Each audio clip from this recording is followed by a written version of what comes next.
En Radio Portales de Valparaíso presentamos Revelando.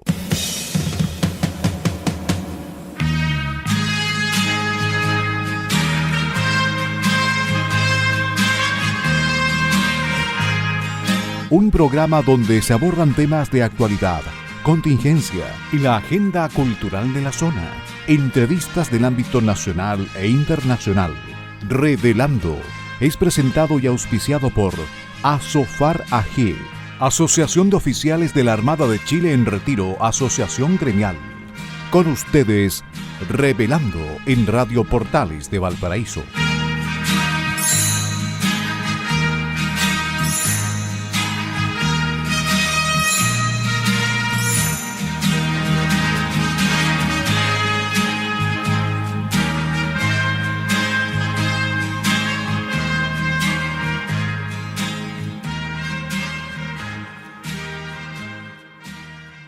Queridísimos amigos de Revelando de día martes, bienvenidos a este martes 30 de junio del 2026, último día del mes. Llegó volando el mes de julio, el séptimo mes del año. Que nos depare cosas buenas, que sea un mes positivo para todos. Quizás no óptimo, es probable que no sea óptimo, pero por lo menos positivo para todos. Bueno, les damos a todos la más cordial de las bienvenidas a este programa. Estamos hoy día Patricio Schiavetti, Enzo Alvarado, nuestro periodista y radiocontrolador, y vamos a ver si viene al programa Eugenio Guerrero, que ustedes saben que nuestro panelista es un periodista venezolano, que por supuesto emocionalmente está muy complicado por lo que ha pasado en Venezuela, cuestión que trataremos en un ratito más. De manera que si no viene, no puede incorporarse, ahí van las disculpas. Estamos haciendo el programa muy temprano en la mañana, también sirva de explicación para la hora a la que salga este programa en la tarde. Y como no puede ser de otra manera, queremos dar nuestros agradecimientos a ASOFAR, Asociación de Oficiales de la Armada de Chile en Retiro, por su permanente apoyo en estos 11 años ya de programa. Y también queremos agradecer a Radio Portales de Valparaíso, la radio de la región de Valparaíso, nuestra casa radial. Agradecemos ahí a Luis Salinas, a Gerardo Terán y a todos los que hacen posible que salgamos al aire también.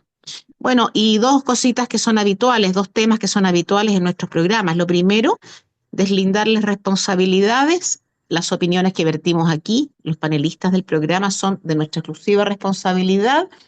Y esas opiniones no representan necesariamente el pensamiento ni de Radio Portales ni de Asofar. Y lo segundo, recordar una vez más, y lo seguiremos haciendo hasta que sea necesario, ojalá que pronto ya no sea, el recuerdo a nuestros damnificados del 2 y 3 de febrero del 2024. Aquellos que lo perdieron todo económicamente y aquellos que perdieron la vida, a las 138 víctimas de ese terrible y horroroso incendio que fue provocado. Y no solo fue provocado, fue mal coordinado por las autoridades políticas de la época. No solo por los organismos competentes, según se está demostrando en el proceso criminal, sino además por las autoridades políticas de la época. Gobernación, delegación provincial y alcaldía.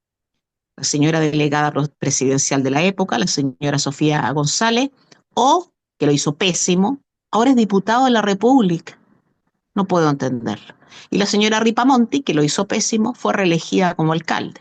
Y el señor Mundaca, gobernador, que lo hizo pésimo, también fue reelegido. No, sin duda, perdón, auditores, pero la culpa no la tiene el chancho, la tiene el que le da el afrecho. Dicho eso, nuestro cariño para quienes lo perdieron todo y nuestro cariño y recuerdo para aquellos que fallecieron. Patricio, hola. Buenos días, Pilar. ¿Cómo estás, queridos auditores?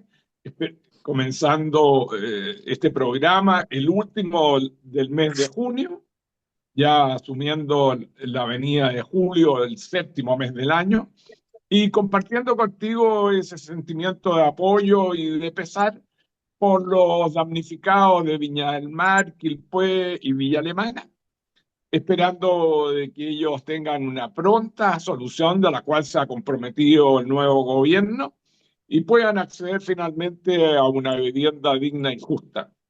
Hacemos un recuerdo especial, como tú lo haces todos los martes, de esos mártires respecto a los cuales nadie se acuerda de ellos y no tienen un espacio en la ciudad para recordarlos.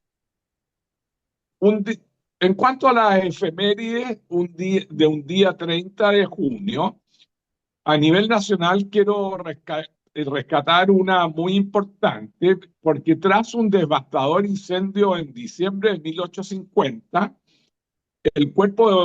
se funda el Cuerpo de Bomberos de Valparaíso, el 30 de junio de 1851. Y esta fecha se conmemora hasta hoy como el Día del Bombero en el país. Así que desde el programa transmitimos un afectuoso saludo a todos los bomberos a lo largo del país, de Arica a Punta Arenas, una institución conformada por hombres que trabajan ad honorem y en beneficio de la comunidad, combatiendo incendios, protegiendo inmuebles y solamente con un espíritu altruista y de entrega a los ciudadanos. Así que un saludo especial para el Cuerpo de Bomberos de todo el país. Sí, mira, qué bien, mira, ahí Valparaíso, otra vez el primero marcando presencia nacional, el primer cuerpo de bomberos de Chile. Y yo aprovecho de felicitar con mucho cariño si nos está escuchando o algunos de los auditores lo conoce para que lo salude, al gran comandante Enzo Gagliardo, que fue un lujo de comandante de bomberos aquí en Valparaíso, destacado, hombre de trabajo, de entrega pública, sin interés, de esas personas que uno quisiera ver o en la alcaldía o de diputado o de core o de gobernador o de delegado, o sea, un hombre capaz, inteligente, responsable.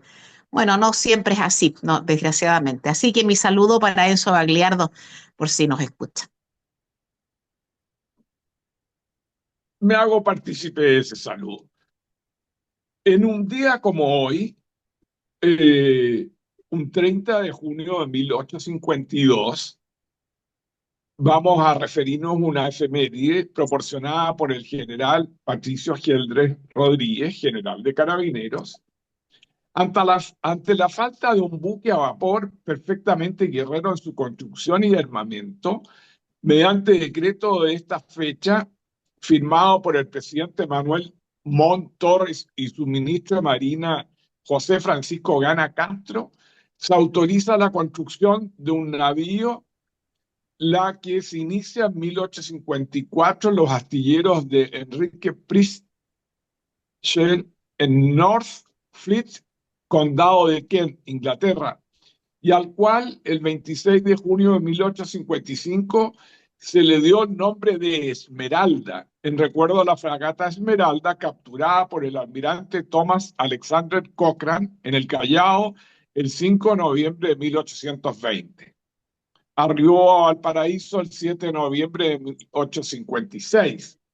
Esta fue la gloriosa corbeta que se hundió con la bandera al tope el 21 de mayo de 1879, en medio del combate naval de Iquique y Punta Gruesa, inmortalizando su nombre y el de su comandante, el heroico capitán de fragata Arturo Prat Chacón, y toda su dotación.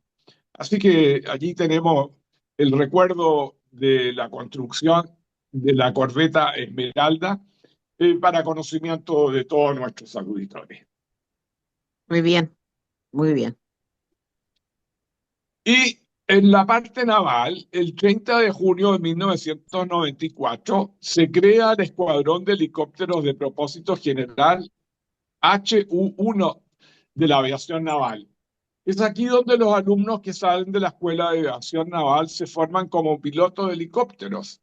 Además, tiene un rol de apoyo constante a las distintas fuerzas navales y a la Dirección General del Territorio Marítimo y de Marina Mercante, sobre todo en el periodo estival, cuando las dotaciones efectúan la guardia playa en todo el litoral.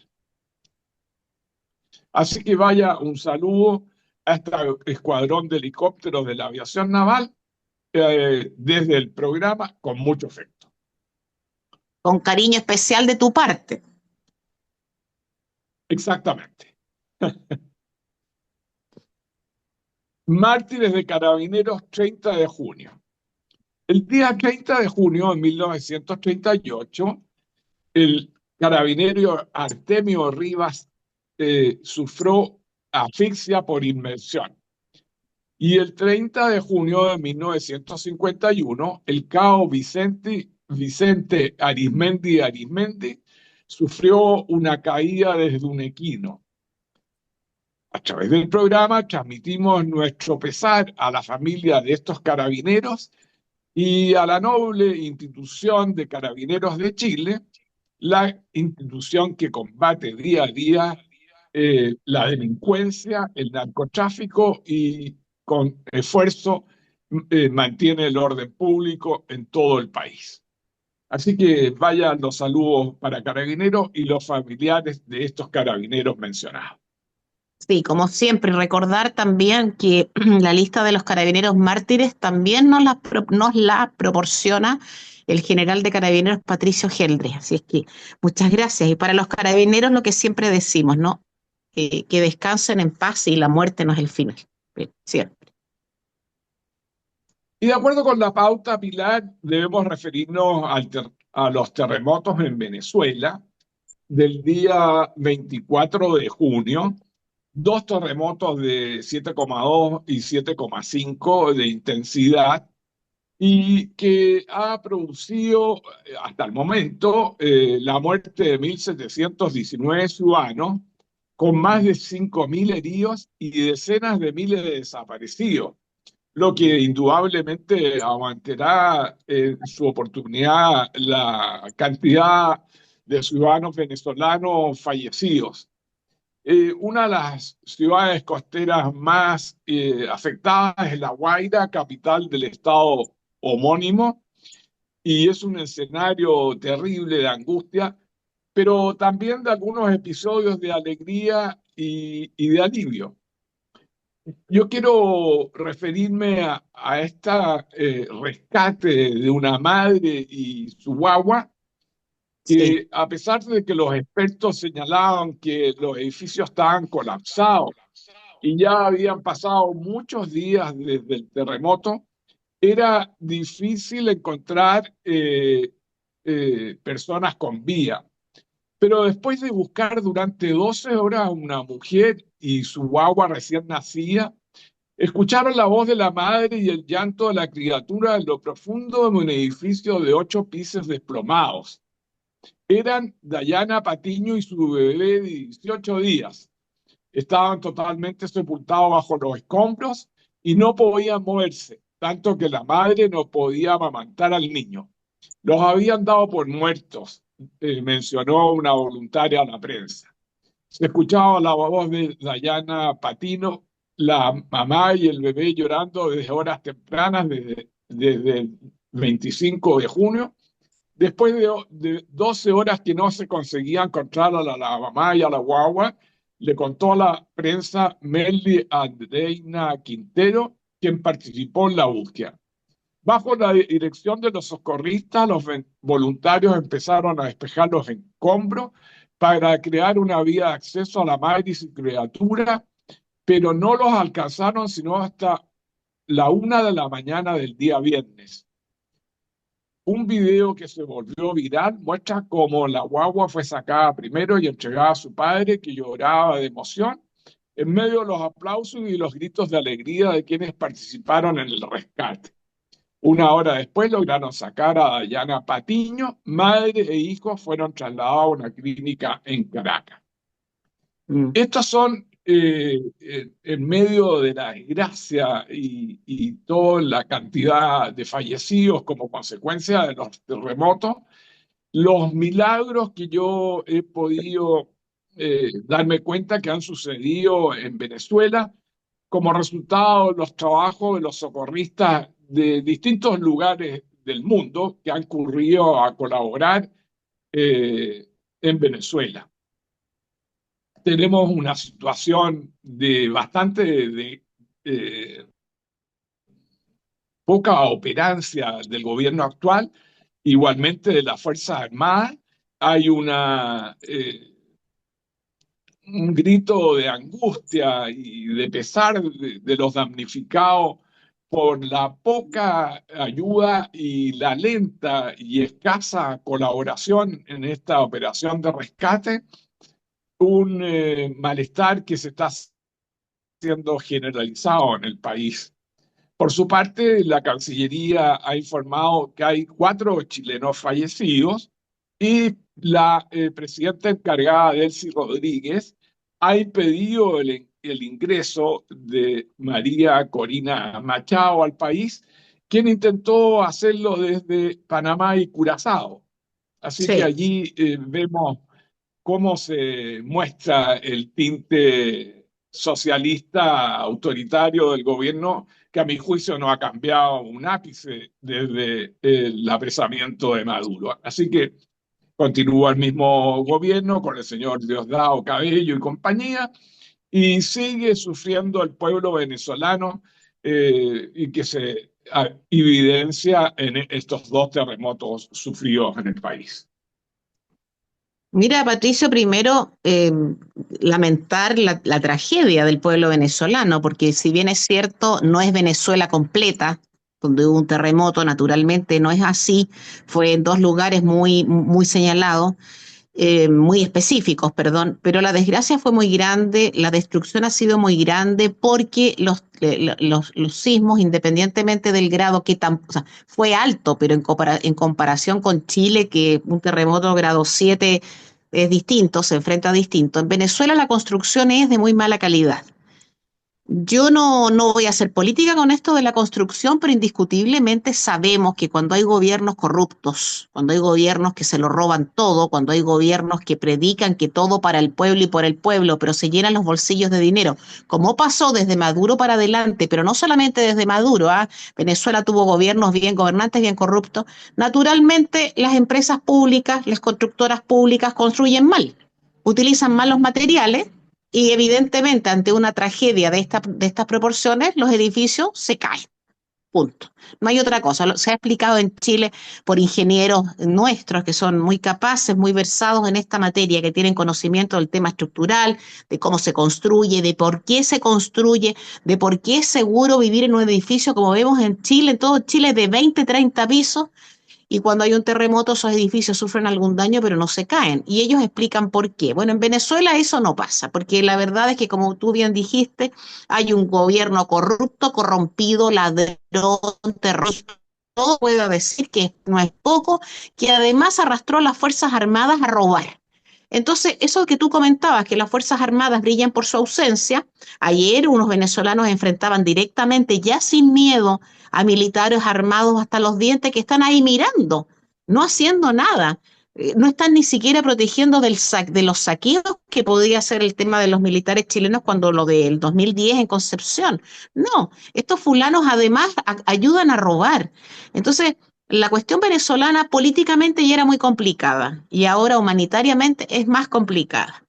No quieren aceptar ayuda humanitaria, retrasan el ingreso de ayuda humanitaria porque el gobierno tiene miedo que por esa vía entre gente que, comillas, le subleve a la población y que se dé cuenta de la desgracia que hay en Venezuela. María Corina Machado no ha podido ingresar, le cerraron el espacio aéreo y no va a entrar en alas delta, pues, tiene que entrar en avión, ¿cómo va a entrar? No puede, porque no quiere. Ahora, ante esta desgracia terrible, hay que decir una vez más que la solución para que se vaya esta gente terrorista, ladrona, esa mona que tienen ahí con respeto a los monos, profundo respeto a los simios, esa fulana que tienen ahí de presidenta, esa gente tiene que irse, pero la tienen que sacar los venezolanos, porque ya se ha visto que Donald Trump, que sacó a Maduro y que es muy importante, mantiene a toda esta secta de gente que sigue robando. Estarán muy controlados al ojo estadounidense, pero aparentemente yo vi, al igual que tú, igual que todos, a Diosdado Cabello pontificando para acá, para allá, pues ese tipo debería estar en una cárcel federal norteamericana, después de un debido proceso, naturalmente. Entonces, ¿quién tiene que sacar a esa gentuza del gobierno? Los venezolanos. Si aquí parece que no hay una alternativa, ellos son los que tienen que hacerlo. Ellos, evidentemente, necesitan ayuda, claro, pero ellos son los principales llamados porque es el pueblo el que eventualmente tiene que alzarse en contra de un gobierno como ese, que ya se ha demostrado que lo ha hecho muy mal. Así es. Eh, lo Mire, demás, hola Eugenio, lo demás es como se dice muy vulgarmente, es música, porque no pueden estar esperando a los venezolanos solamente la ayuda extranjera. Si ellos son los que viven ahí, sí. hola Mire, yo Eugenio. quería, hola, hola, saludos, un gusto estar en el programa. Mire, yo quería comentar con esto último, es que Pilar, los venezolanos nos hemos rebelado contra el régimen desde el 2001. O sea, desde apenas 2 años después. Lo que pasa es que el nivel de masacre que esta gente, o sea, estamos hablando de más de 70.000 personas torturadas y apresadas, más de 10.000 muertos. O sea, lo que pasa es que es difícil en ese sentido y sobre todo porque ha habido una complicidad, y eso ustedes lo saben perfectamente, una complicidad brutal en la comunidad internacional acerca de los Y, desmanes que estaban ocurriendo y no fue sino hasta el informe que sacó la alta comisionada para los derechos humanos, en ese momento era Michelle Bachelet, que algunos comenzaron a prestar atención y que no solamente era el tema de la represión política, los asesinatos y la persecución, sino también era el cartel de drogas, también era el entrenamiento de grupos islámicos dentro del país, entre otras cosas. Pero, y los venezolanos no solamente lo han intentado, sino que han sacrificado muchas vidas. Y el tema es que la ayuda se necesita obligatoriamente. Obligatoriamente porque tienes capturado el aparato militar, y eso, bueno, tiene razones muy específicas. Incluso la estructura militar en Venezuela es muy distinta a la de Chile, que tiene en cierta medida una salvaguarda para que no pueda ser infiltrada como fue infiltrada la Guardia Nacional y en este caso los militares en Venezuela. Pero fundamentalmente acá, Pilar, es imposible sin ayuda, porque ellos están dispuestos a masacrar a la gente hasta el final. Entonces, la ayuda es casi que algo, un elemento irrefutable. Y fíjate que tanto electoralmente como a través de las protestas brutales en todos sentidos se ha intentado. Y Donald Trump salió hace 2, 3 días diciendo que a pesar del terremoto, la gente en Venezuela estaba bailando por los ingresos petroleros. O sea, un nivel de ignorancia increíble mm, el de Donald Trump y también para tratar de justificar el notorio fracaso que hay en este momento en Venezuela con respecto al cambio del régimen. Tú tienes toda la razón. Aquí hay una consolidación del régimen en los principales puestos públicos que dominan la estrategia en Venezuela. Es una locura. Entonces, claro, aquí, o sea, yo confío más en Marco Rubio que en Donald Trump, porque sí, Donald Trump mira, el fracaso de Irán, por ejemplo, que es un elemento fundamental, los lleva a tener que tener al menos 1 o 2 éxitos. Entonces, si ellos no son exitosos en Venezuela y en lo que quieren hacer con Cuba, entonces Donald Trump va a pasar, o sea, su legado va a pasar con respecto a un fracaso internacional que yo creo que él no va a querer. Ahora, ojalá María Corina Machado pueda llegar, pues no se lo han permitido, incluso llegaron a cerrar el espacio aéreo completo comercial sí, para evitar sí, que entrara. Es una locura, pero ¿por qué? Porque, bueno, todo lo que dijo Pilar tiene mucha razón. Acá, los militares, por ejemplo, no se han manchado ni las botas, van armados hasta los dientes, como bien decía Pilar, y lo que hacen es robar a ese nivel. Todo lo que se mm, ha podido hacer es porque 28 países se han sumado, entre ellos estoy muy agradecido con lo que ha hecho el gobierno de Chile. Ha sido increíblemente solidario. Envió, pero casi que de inmediato, técnicos sí, y rescatistas mm, muy profesionales, muy mm, ordenado el tema, y yo estoy estamos muy agradecidos los venezolanos y no solamente, o sea, por acá en Chile, sino también las ayudas que están enviando y los otros 28 países, Nayib Bukele también de una manera, pero esto ha sido porque van otros países y saben que es lo peor, y con esto cierro porque ya tenemos que cerrar este primer bloque, que se ha impedido que operen de una manera correcta, porque aquí el tiempo es oro, lo ha claro. impedido el propio Diosdado Cabello y Delcy Rodríguez, porque están tan llenos de maldad que si para ellos no pueden hacer proselitismo político con la ayuda extranjera, porque ellos no han podido ayudar, porque son incapaces, porque no tienen, porque se robaron todo el dinero, entonces ellos, bueno, para ellos que se siga muriendo la gente. Es un nivel de desalmados que son Pilar y Patricio, Mm, que llega a mm. decir cómo puede concentrarse tanto mal, tanta degradación moral, tanta aniquilación espiritual en una persona. De verdad que uno no termina de sorprenderse con un nivel de maldad del chavismo, de irresponsabilidad y de cómplices precisamente de que la mortandad siga aumentando. Eso lo vamos a seguir comentando en el segundo bloque del programa. Que siento mucho, Eugenio, que tengamos que comentar esta tragedia con estas palabras. ¿Ah? Por eso yo, antes de partir, dije con profundo respeto a nuestro compañero Eugenio, que es Sí, venezolano y claro. que Sí, siente, sí. evidentemente. Pero es Bueno, vamos evidente, a... claro. Sí, pero bueno. Vamos a Sí, hacer la pausa yo quisiera, musical. antes de ir a la pausa, transmitir nuestro pesar al pueblo venezolano por esta tragedia y lo hacemos en la persona de Eugenio, nuestro compañero de panel, que Muchas es gracias. venezolano chileno. Muchas Bueno, gracias. vamos a escuchar una canción, vamos a aligerar un poco los comentarios de nuestra pauta de hoy. Y una canción de 1964, cantada por un grupo de 5 hombres de color, los Temptations, que se llama My Girl, que es muy bonita, muy melodiosa y auditores, los invitamos a oírla.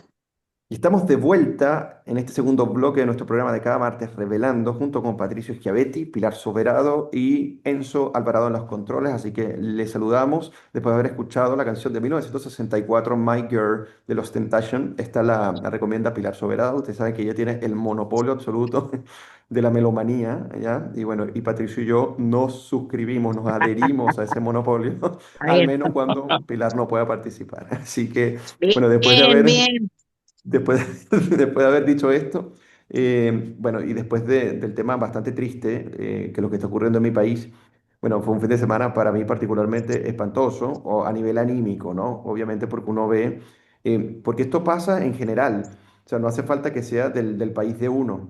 Yo recuerdo, le pasa que también, porque mi familia, por parte de papá es chilena, cuando ocurrió lo de los mineros, yo estaba pegado en el televisor en Venezuela como si fuera, porque llega un momento que también es conexión humana, ¿ya? Y la enorme solidaridad que ha tenido el pueblo chileno y su gobierno para el tema venezolano ha sido una locura. Yo no sé si ustedes vieron que un amigo chileno y venezolano, ambos que generaron una aplicación para tratar de ayudar a los rescatistas en la ubicación de damnificados o de personas que no han tenido ningún tipo de ayuda por parte de las autoridades del régimen. Entonces, No, la no. solidaridad espontánea que ha nacido ha sido tan conmovedora, pero tan conmovedora, que uno lo que hace es agradecer a Dios, eh, principalmente porque esto es posible, y a los países que se han sumado, que han sido presidentes, han sido rescatistas, por ejemplo, de parte de Chile, mandaron a puros cracks, como quien dicen, a nivel Sí, de rescatistas, a nivel de personas que pueden aportar, porque no solamente es que fueron a ayudar a rescatar, sino también a guiar y a entrenar también gente para que puedan hacer este tema lo mejor posible, porque Venezuela, primero, no es un país sísmico, es muy raro que tiemble, yo creo que tenía 100 años que no temblaba algo parecido. Lo segundo, lo nombraba Pilar, las construcciones en Venezuela, en su mayoría, son antisísmicas, pero no con la calidad, obviamente, que se hace acá en Chile. Eso es lo primero. Y lo segundo, que esto es muy triste lo que les voy a comentar, pero cuando llega el chavismo en su estrategia populista, hizo algo que se llama misión vivienda. Y la misión vivienda eran edificios construidos, Pilar lo escribió muy bien, y la corrupción que se generó ahí fue brutal. Entonces, se están impactados, hasta los mismos chavistas, que son los poquitos que quedan, que son una fracción minúscula, de que los edificios Pilar y Patricio fueron construidos, ni siquiera tenían pilares decentes y algunos construidos con algunos fierros, estructuras grandes que permitieron que colapsaran totalmente los edificios y que eso cualquier arquitecto e ingeniero van presos en un país decente, en un país con claro. autoridades y con Estado de Derecho, van presos. Porque esto fue básicamente una especie de homicidio indirecto por parte de estos constructores. Y por último, para no monopolizar esta parte, han muerto, o sea, según lo que según lo que se calcula, un poco más de 1.430 personas, hay un poco más de 75.000 desaparecidos. Y bueno, y esto obviamente, lamentablemente va a aumentar con el tiempo, pues como yo les decía, el régimen, en vez de permitir que estos 28 países que ofrecieron su ayuda al momento pudieran pasar y transitar de manera expedita, porque aquí cada segundo vale, bueno, resulta que Delcy Rodríguez y Diosdado Cabello querían hacer primeros mítines políticos de supuestamente ellos están articulando esta ayuda. No, esto se hizo a pesar de ellos, y quienes han sido los únicos que han ayudado a otros, ha sido el mismo pueblo venezolano, que es sumamente solidario, muy solidario normalmente con sus compatriotas, y además, bueno, a estos 28 países, entre ellos Chile, que se han sumado y que han rescatado personas y se han enfrentado a las autoridades, porque eso pasó, por ejemplo, con dos bomberos chilenos donde los tenían acosados.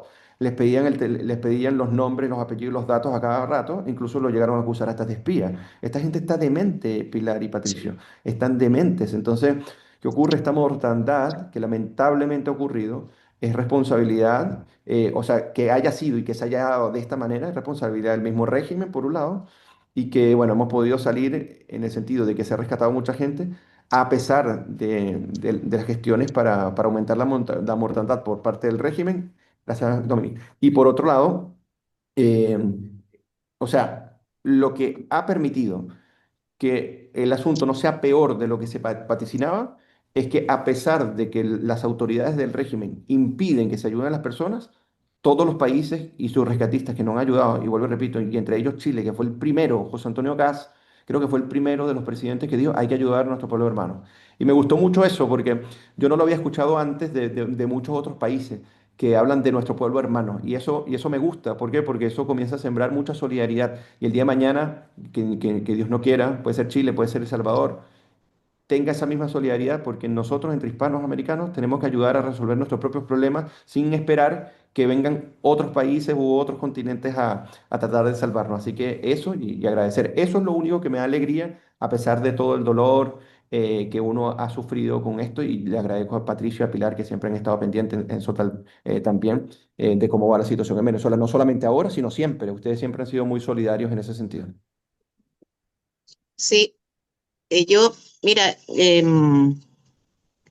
a mí lo que me llama la atención, en Chile también ha habido tragedias importantes.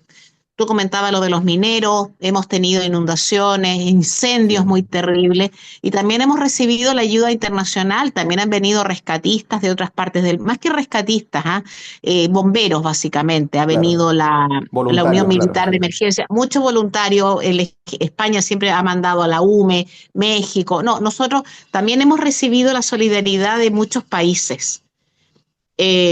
Por eso también la recibe Venezuela. Si a mí lo que me llama la atención en esta tragedia, y esto no es politizar el drama, lo que me llama la atención, o sea, lo que llama la atención, pero uno recuerda lo que ha pasado con tragedias como Chernóbil en Ucrania, en esa época al alero de la Unión Soviética, las grandes hambrunas de los países de la órbita soviética en China, esa gente nunca quiere ayuda, nunca la quiere y se resiste a la ayuda porque no quieren que otros vean lo que realmente pasa en el país. Y estas tragedias permiten reconocer cómo está la realidad venezolana, de Así primera es. voz, claro. Y eso no lo quieren los jerarcas del partido, no lo quieren ver. ¿Ah? Nada que, no creo que Cuba haya mandado mucha gente, porque Cuba cuando manda a alguien, manda médicos que son unos son espías los pobres, pero Así es. que, esto lo hacen pueblos que tienen que estar en una mejor capacidad económica, en una mejor situación. Pero yo insisto, pero al régimen no le gusta porque tú ahí conoces realmente la situación del pueblo venezolano en este caso. Lo Sí, siento mucho yo, sí. Eugenio, Mira, de yo quiero verdad que sí. agregar 10 segundos para darle paso a Patricio. Mira, cuando se sumó Chile, yo me conmoví tanto, porque bueno, ustedes saben muy bien que yo tengo predilección por las instituciones chilenas, lo saben desde que Sí, me conocen. Siempre las sí, defiendo a capa y espada. Y cuando vi que se sumaron rescatistas, me dio una paz interna, porque súper ordenados, muy cracks, estudiosos. O sea, a mí me llenó de mucho orgullo, porque soy venezolano, pero también soy chileno. Y sí, eso es pues. muy lindo, porque eso es lo que uno desea para el país de donde vengo. Que sean así las instituciones como son en Chile. Entonces, esto es una lección, es muy importante porque, como bien dice Pilar, se han necesitado, bueno, rescatistas o voluntarios, pero Chile en sí mismo tiene una institucionalidad que le permite ser ejemplo internacional. Lo de la pandemia fue impresionante, impresionante. Solamente Chile e Israel fueron los países más ordenados del mundo. Entonces, me pasó eso, yo que vivo en Chile, que también tengo la ciudadanía chilena, y cuando veo la respuesta, me dio mucha tranquilidad y al ver cuál fue la acción allá, de verdad que estamos muy agradecidos y yo espero que en algún momento Venezuela cuando recupere la libertad pueda ¿cómo se llama? La palabra exacta sería Retribuir. retribuir al pueblo chileno y a su gobierno por esta inmensa ayuda que están haciendo. Sí, Mira, la forma de quisiera, retribuir, 2 minutos, la forma de retribuir que van a tener los venezolanos que no tienen por qué retribuir es liberarse de las cadenas de ese gobierno que tienen. Esa va a ser Amén. la Así es, mejor retribución para Hispanoamérica, así esa, y es. para el mundo. Esa. Amén.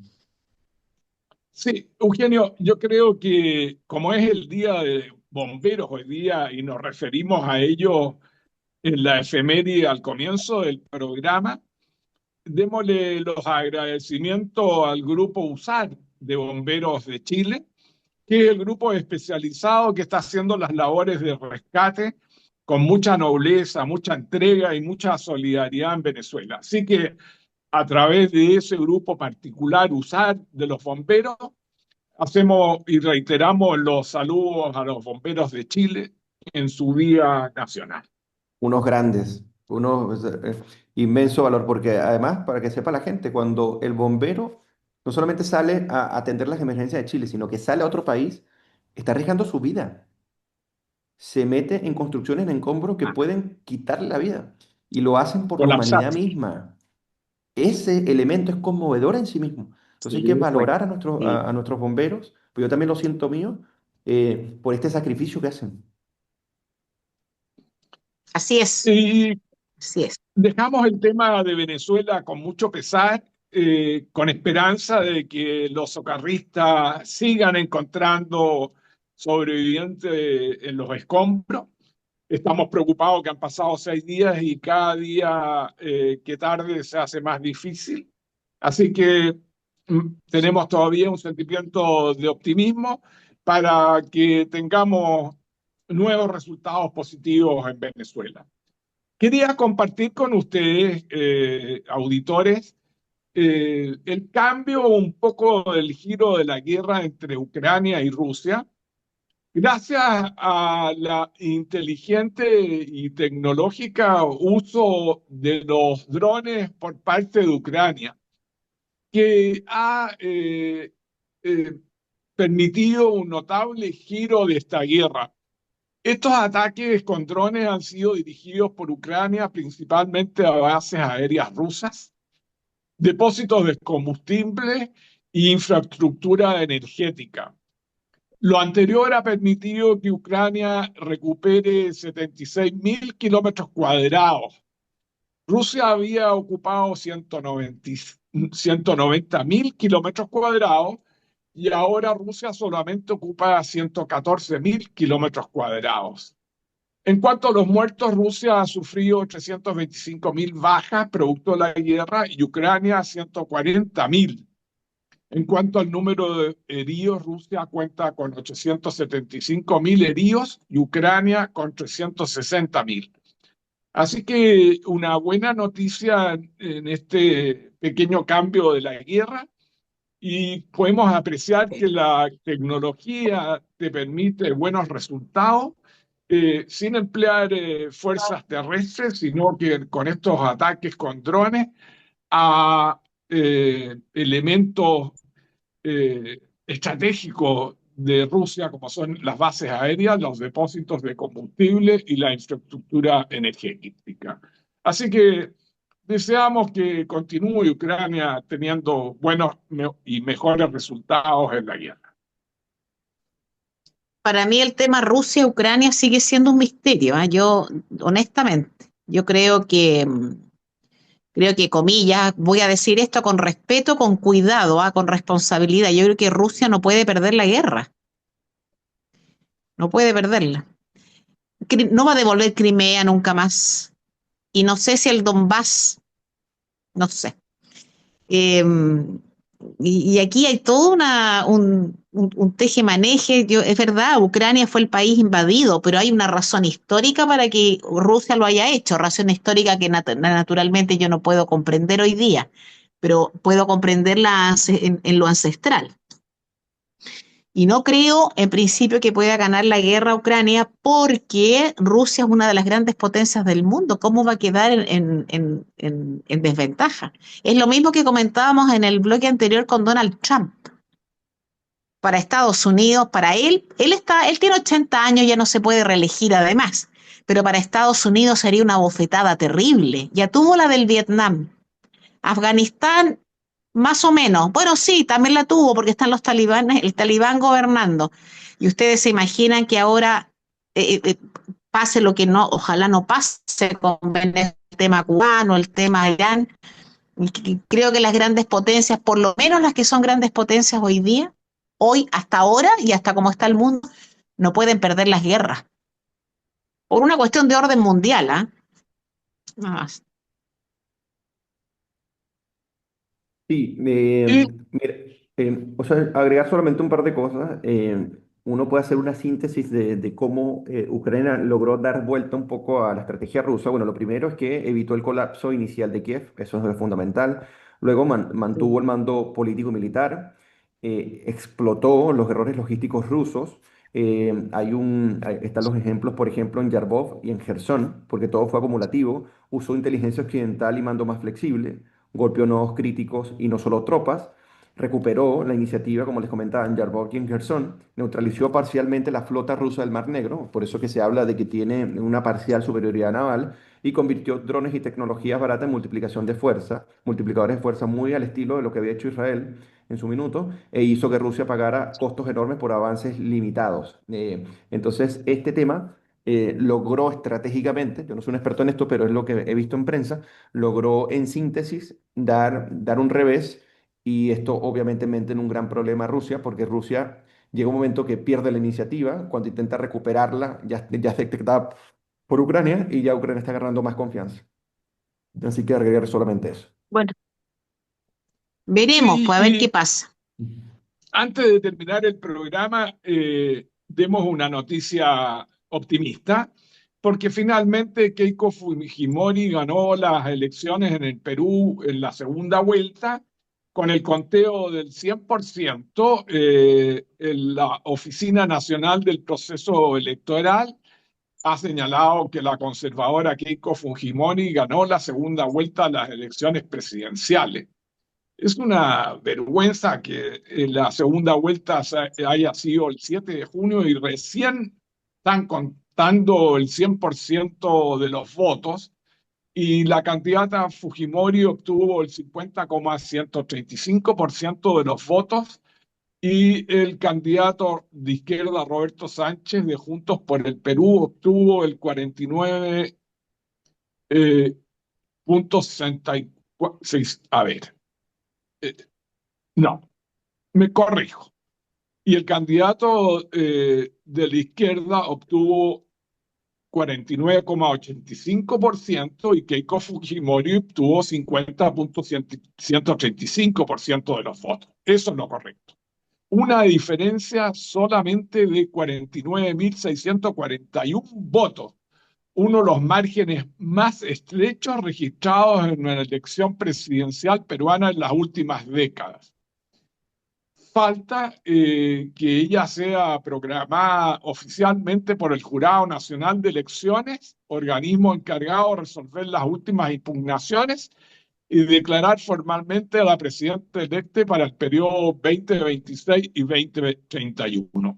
Así que con estos resultados, con el 100% de los votos, Keiko Fujimori obtiene el 50,135% de los votos, equivalente a 9.223.396 votos, frente al 49,865% con 9.173.000 votos del candidato a la izquierda. Así que otro presidente de derecha se pliega al panorama electoral de Sudamérica, ya con Chile, Argentina, Perú, Ecuador, Colombia, Paraguay, Argentina.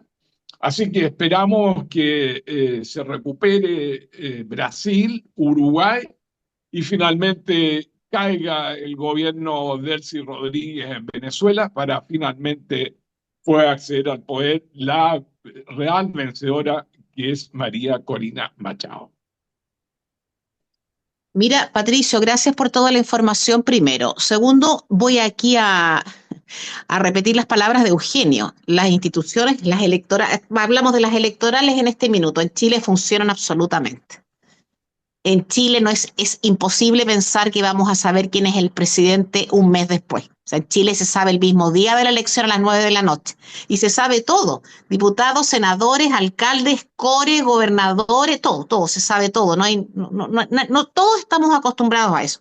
Eso es lo primero. Lo segundo, que Keiko Fujimori va a gobernar en un país absolutamente polarizado, porque ganó por la nada de votos. La democracia funciona así, yo lo sé, pero básicamente ganó por el voto extranjero. El voto extranjero le dio la razón, los peruanos residentes en el extranjero votaron básicamente por ella, no por Sánchez. Y Sánchez no reconoce el triunfo de Fujimori y dice que va a pedir otra vez la revisión del voto extranjero, que le dio el triunfo a Fujimori. Y yo pienso, ¿qué habríamos dicho nosotros si un candidato de izquierda gana en Chile por el voto extranjero? ¿Qué nos habría parecido? Horroroso, ¿no? Ya, yo solamente dejo eso ahí. Eugenio, Sí, bueno, tuviste en el clavo, como decimos en Hispanoamérica, porque mira, eso pasó en Colombia y pasó también en Perú. Eh, Eso lo que dice es que posiblemente se vote más en contra de algo que a favor de. ¿No? Entonces, en este caso, la derecha esté posicionada, pero es frágil, muy frágil. Y además que hay exceso de optimismo cuando no tienes gobernabilidad en el país. En Chile, sus instituciones, porque las instituciones en Chile que primero permanecen son las inmateriales. Está la cultura política, que es la que hace que materialmente tengan sentido y el sentido de orden y todo. ¿Por qué? Porque por ejemplo, acá en Chile que se entrega el resultado muy rápido, no solamente está el tema del resultado, sino que basta que alguien no acepte el resultado para que en Chile sea un escándalo. claro, O sea, acá es una claro. obligación, y en Sí. Venezuela, por cierto, en su momento lo fue, una obligación de que tú reconozcas el resultado, entregues la banda presidencial y todo parta aceptando que perdiste. Y el otro aceptando obviamente que ganó y que se traten con respeto. Incluso la llamada posterior es un indicativo que la gente espera.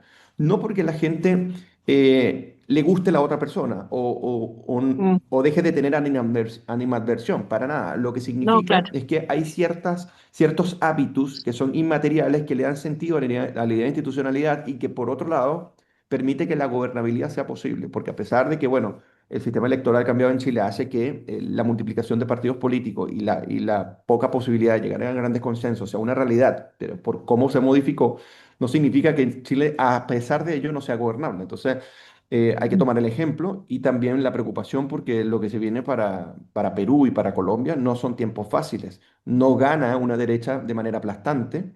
No. O sea, que no tiene toda la legitimidad y tienes más de la mitad, por ejemplo, en Colombia, más de la mitad, no, casi la mitad en Colombia, que estuvieron todavía a favor de Petro. O sea, de Petro en el sentido del candidato que lo representaba, que fue un desastre para Colombia. ¿Ya? Pero bueno, eso, ya tenemos que ir cerrando. Sí, mira, yo también quisiera que, como dijo Patricio antes, que la verdad es que América, sobre todo Sudamérica, se tiñera de azul por muchas razones, especialmente Venezuela. Venezuela y Colombia, que son países eh, que han estado tan capturados por la izquierda. Venezuela por mucho tiempo y Colombia entre guerrilla y narcotráfico también. Y que han generado un movimiento migratorio muy terrible, además, Así es. muy terrible. Entonces, yo quisiera que se tiñera de azul, pero me gustaría sobremanera que si Sudamérica se tiñe de azul sea por la voluntad de la mayoría, como pasó con nosotros en las últimas elecciones presidenciales. José Antonio Kast ganó por una cantidad de votos indubitada, ¿ah? Así es. Irrefutablemente. La derecha nunca había obtenido un triunfo tan aplastante como con él. Así me gustaría que hubiese pasado en el Perú y que hubiese pasado en Colombia, porque si no, estas elecciones tan reñidas, donde el triunfo es tan mínimo, demuestran que hay una sociedad que sigue pensando en que las izquierdas son mejores que las alternativas o de derechas o conservadoras o liberales, como queramos llamarlas según el partido. Y eso es preocupante. Es muy preocupante que haya una población importante en un país que siga pensando que la alternativa de la izquierda es mejor y que no crea todavía en lo que ha hecho la derecha, en cuál es el mensaje de las derechas, la propiedad privada, el trabajo, la libertad de elegir. Eso es preocupante, a eso hay que ponerle atención. Amigos queridos, hasta el próximo martes si Dios quiere. Así es, hasta el próximo mes, Pilar. Perdón, hasta el próximo mes. ¿Estarás aquí el próximo mes, Patricio? Estará en Neptuno, que le Es falta conocer. probable. Es probable. Cariño, Eugenio, fuerza para ti, para tu gente. Auditores, buena tarde. Gracias, Muchas gracias. Enzo. Patricio, un Un abrazo abrazo. grande. En Radio Portales de Valparaíso hemos presentado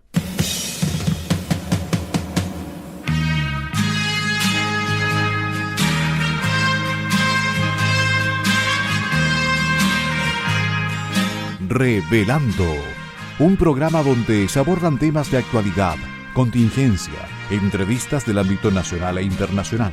Revelando es presentado y auspiciado por Asofar AG, Asociación de Oficiales de la Armada de Chile en Retiro, Asociación Gremial. Sintonícenos en un próximo programa. Buenas tardes.